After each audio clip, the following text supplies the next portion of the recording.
Olá, vamos falar um pouco sobre fertilização in vitro? Se você tiver interesse nesse tema, assista esse vídeo até o final. Eu sou Georges Fassola, sou fundador da Originari, sou ginecologista e obstetra, especialista em reprodução humana.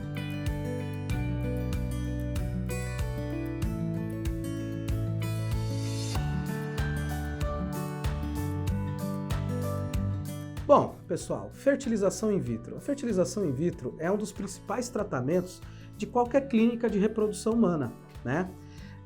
A fertilização in vitro, ela surgiu como uma ideia para que haja o encontro do óvulo e o espermatozoide fora do organismo da mulher, né? O primeiro bebê que nasceu de fertilização in vitro, olha só, é de 1978, a Louise Brown. Ela já está esse ano aí completando 43 anos de idade e inclusive já tem filho, ou seja, a fertilização in vitro já tem neto, pessoal, tá certo? A gente tem algumas indicações para fertilização in vitro. Obviamente, não são todos os casais que têm dificuldade para engravidar que precisam da fertilização in vitro, mas os casais cuja mulher tem alteração das trompas, casais cuja mulher tem endometriose, porque a endometriose ela acaba alterando a função das trompas, casais cujo homem tem uma baixa produção de espermatozoides, principalmente aqueles cujo homem tem menos do que 5 milhões de espermatozoides por ml. Esses são casais que normalmente nós indicamos a fertilização in vitro como principal tratamento para ajudar a engravidar. Agora, algumas outras indicações relativas.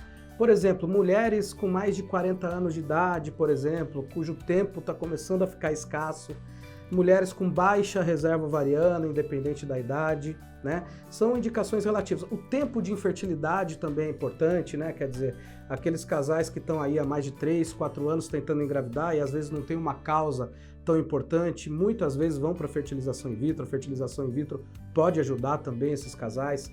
Casais homoafetivos, tanto os femininos quanto os masculinos, também muitas vezes vão precisar da fertilização in vitro para conseguir engravidar. Então veja que é um tratamento muito importante que tem muitas indicações, né?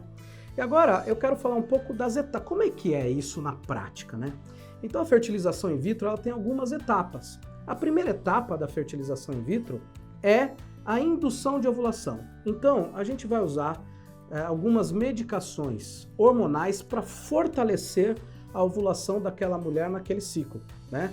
Então a gente quer ter a melhor ovulação possível da mulher naquele ciclo para que a gente tenha os melhores resultados, os melhores embriões e, portanto, as melhores chances de gravidez. E para isso a gente usa essas medicações hormonais. Essa etapa vai durar mais ou menos 10 a 12 dias, né? E durante esses 10 a 12 dias, a mulher vai fazer uma monitorização do crescimento dos óvulos por ultrassom. Tá? Então a mulher vem aqui na clínica a cada 3 dias, mais ou menos, para a gente acompanhar o crescimento dos folículos, que é a casinha dos óvulos. Vai chegar um momento em que os óvulos, os folículos, vão estar de um tamanho que nós acreditamos que a maioria daqueles óvulos estão maduros. E aí, nesse momento, a gente vai para a segunda etapa do tratamento de fertilização in vitro, que é a coleta dos óvulos, né? A captação. A coleta dos óvulos é feita sob sedação, então a mulher vai estar sob sedação, vai dormir para que não sinta dor. E enquanto a mulher está dormindo, nós fazemos um ultrassom transvaginal e nesse ultrassom a gente acopla uma agulha e com essa agulha a gente pesca os óvulos do ovário dessa mulher, tá? Obviamente a mulher vai estar dormindo e não vai estar sentindo nada. Isso dura mais ou menos 10 a 15 minutos e dessa forma a gente vai ter posse dos óvulos dessa mulher. Nesse mesmo momento em que a gente está colhendo os óvulos da mulher, o homem vai colher os espermatozoides. Normalmente, na maioria das vezes, essa coleta é feita por masturbação, normal. Agora, alguns homens que têm algumas dificuldades podem precisar de alguns procedimentos para colher os espermatozoides. Uma punção do epidídimo, punção do testículo, às vezes uma microdissecção do testículo, quando esse homem tem uma azoospermia não obstrutiva, por exemplo. Isso é motivo de outros vídeos que nós já fizemos aqui. Quem tiver interesse pode olhar na parte de fator masculino. Mas, enfim, de qualquer uma dessas formas, seja por masturbação ou seja por algum desses procedimentos, a gente vai ter posse, então, dos espermatozoides do homem. Enfim, nesse momento, o casal já vai para casa. E aí a gente começa o trabalho do nosso laboratório, que é a terceira etapa desse processo. E no laboratório, o que a gente vai fazer? A gente vai reconhecer dos óvulos que a gente colheu quais são os óvulos maduros, ou seja, os óvulos fertilizáveis, e aí a gente vai juntar esses óvulos com os espermatozoides que foram colhidos. Esta junção, que é a fertilização, é isso que é a fertilização, isso pode ocorrer de duas formas. Primeira forma, a fertilização in vitro clássica, em que a gente pega um óvulo, a gente coloca vários espermatozoides perto desse óvulo e os espermatozoides vão fertilizar de uma forma natural esse óvulo. Essa é uma forma.